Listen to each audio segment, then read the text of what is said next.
जैसे कि ठंड का मौसम शुरू हो गया है तो सबके घर में कई प्रकार के लड्डुओं की और चक्कियों की रेसिपी बनती हैं। तो मैं आज आपके साथ मेरी मेथी के लड्डू की रेसिपी शेयर कर रही हूँ। उसके लिए यहाँ मैंने 100 ग्राम करीब मेथी का दाने ले लिए हैं और उसे मिक्सर ग्राइंडर में एकदम फाइन पीस लूँगी। मेथी के दाने जितने छोटे होंगे उतने गुणकारी होंगे, तो वो देखकर आप उसे परचेज़ कीजिए। फिर एक बोल में इसे मैं ट्रांसफ़र कर लूँगी और इसमें दूध डाल लूँगी करीबन 1.5 कप और इसे अच्छे से मिक्स कर लूँगी। एक बैटर जैसा बना लूँगी मैं और इसे हमें कम से कम 5 से 6 घंटे ऐसे ही छोड़ना है, जिससे 80% जो मेथी की खराश है, जो कड़वापन है, वो निकल जाएगा और लड्डुओं में वो कड़वापन नहीं आएगा। मेथी के लड्डू बहुत अच्छे होते हैं जिनके जॉइंट्स पेन है, कमर में दर्द है और ठंडी में बस एक ये मेथी के लड्डू खा लीजिए ब्रेकफास्ट में और आपका पूरा दिन आराम से निकल जाएगा। तो इनको मैं ढककर कम से कम 5 घंटा छोड़ दूँगी।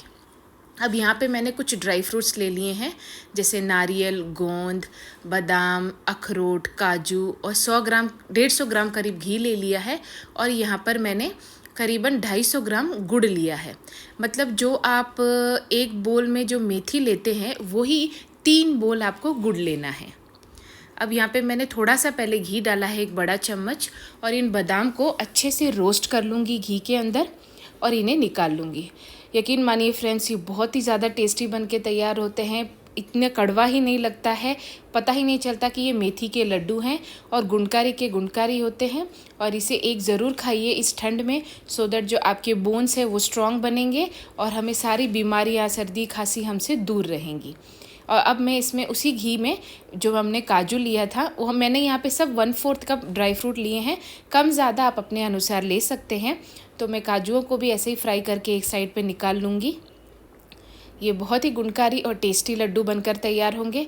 इसे एक बार ज़रूर ट्राई करनी है, बनाने में बहुत इजी है, कोई ज़्यादा इसमें तामझाम नहीं है, बस एक थोड़ा प्रोसेस है जो हमें करना है। लेकिन एक बार ये लड्डू आप बना लीजिए तो कम से कम आप महीना भर इसे आराम से एंजॉय कर सकते हैं। मैंने अखरोट को भी हल्का सा फ्राई करके निकाल लिया था उसी घी के अंदर। अब यहाँ पे मैंने 1-2 जो छोटे होते हैं यहाँ पे सौंठ के डाले हैं। आपको अगर सौंठ नहीं पसंद है तो आप उसको निकाल सकते हैं, क्योंकि ठंड है तो मैंने यहाँ पे सौंठ डाली है, नहीं तो मैं सौंठ आप नहीं भी डाल सकते हैं। सौंठ को भी मैंने हल्का सा फ्राई कर लिया है। जो सूखी हुई अदरक मिलती है ना, उसी को सूंठ बोलते हैं, तो उसको भी मैंने हल्का सा फ्राई करके एक तरफ निकाल लूँगी इसको भी, सो दैट हमें ग्राइंड करने में आसानी होगी। ये देखिए हमारी सौंठ भी तल के तैयार है। और यहाँ पे मैंने ये सूखा नारियल जो होता है उसको मैंने कद्दूकस कर लिया था और उसे भी मैं हल्का सा फ्राई कर लूँगी। अगर आपके पास ये ना हो तो आप डेसिकेटेड कोकोनट भी ले सकते हैं और इसे भी हल्का सा फ्राई करके एक बोल में, जिसमें आपने सारे मेवे निकाले हैं, उसमें आप इसको निकाल लीजिए। ये ज़रूर से डालिएगा एक बड़ा बोल भर के, इससे ही बहुत अच्छा टेस्ट आता है लड्डुओं का। अब यहाँ पे वापस से मैं 1 चम्मच घी लूँगी। इसमें करीबन 100 से 150 ग्राम मेरा घी लगा है और इसके अंदर मैंने डाला है गोंद। गोंद हड्डियों के लिए, कमर के लिए बहुत अच्छा होता है। जिसको भी कमर दर्द है वो ये ज़रूर ले। छोटे बच्चों की जो माएँ हैं वो भी ये ज़रूर लड्डू खाएं, उन्हें बहुत आराम और ताकत मिलती है। लेकिन गोंद जो है आप एकदम छोटे वाले लाएं, जो इजीली ग्रोसरी में या डी मार्ट में मिल जाता है। तो आप इसे अच्छा सा फ्राई करना है हमें कम आंच में। गोंद कच्चे नहीं रहने चाहिए। घी अच्छा अगर गर्म होता है तो ये अच्छी तरीके से फूल जाते हैं। ये देखिए कितने अच्छे से फूल गए हैं हमारे गोंद।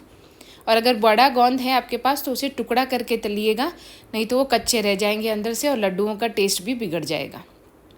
इस प्रकार से मैं सारे गोंद को भी उसी बोल में निकाल लूँगी। अब मैं इसमें वापस दूसरा बैच गोंद का, मैंने एक छोटी कटोरी भर के गोंद लिया था।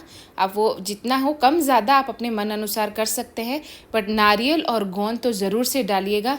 तो ये गोंद के लड्डू का भी काम कर देगा, साथ ही साथ मेथी के लड्डुओं का भी काम हो जाएगा इसमें। अब उसी कढ़ाई के अंदर वापस से मैंने 1 चम्मच घी ले लिया है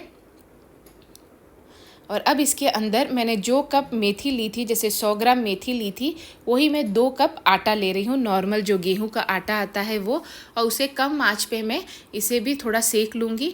हल्का ब्राउनिश कलर आने तक हमें इसे सेकना है, ज़्यादा हमें काला नहीं करना है कि ये जल जाए। कम आंच पे बस थोड़ा करना है। ये देखिए कितना अच्छे से फ्राई होके तैयार हो गया है। इन सब चीज़ों में पेशेंस चाहिए फ्रेंड, पेशेंस के साथ आप बनाइए। ये बहुत ही ज़्यादा यमी बनेंगे और खाने में स्वादिष्ट, और शरीर के लिए तो बहुत ही अच्छे हैं ये लड्डू। सर्दियों में इन्हें ज़रूर बना के खाइए।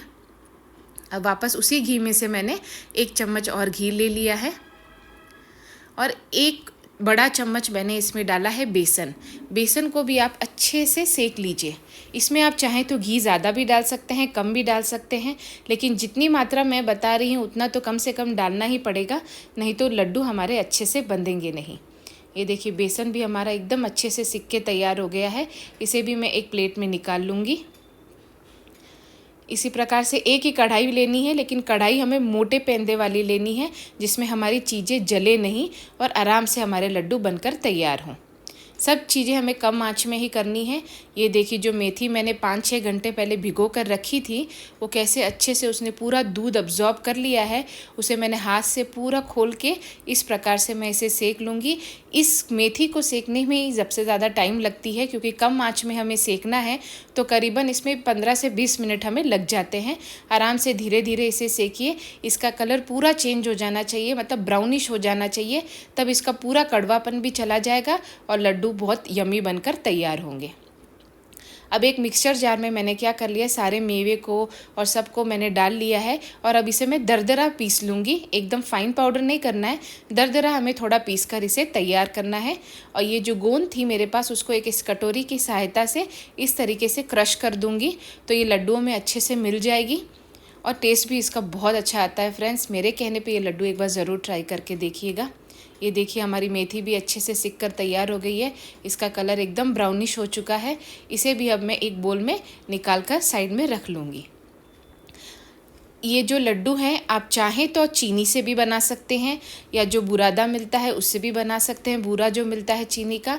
लेकिन मैं समझती हूँ गुड़ से बनाने से ये बहुत ज़्यादा हेल्दी बनते हैं और ठंड में गुड़ तो बहुत अच्छा लगता है। तो 1 चम्मच घी में मैंने वो जो गुड़ था 3 कटोरी, जो 1 कटोरी हमने ली थी मेथी, उसी कटोरी के नाप का मैंने गुड़ ले लिया है। गुड़ को हमें ज़्यादा नहीं पकाना है, नहीं तो हमारे लड्डू सख्त बन जाएंगे। सिर्फ गुड़ हमें गलाना है, उसका एक सिरप जैसा बन जाता है, तुरंत हमें गैस को ऑफ कर देना है और उस गुड़ को हम उस परात में या जो बोल में आपने सारे मसाले डाले हैं उसमें ट्रांसफ़र कर लेंगे।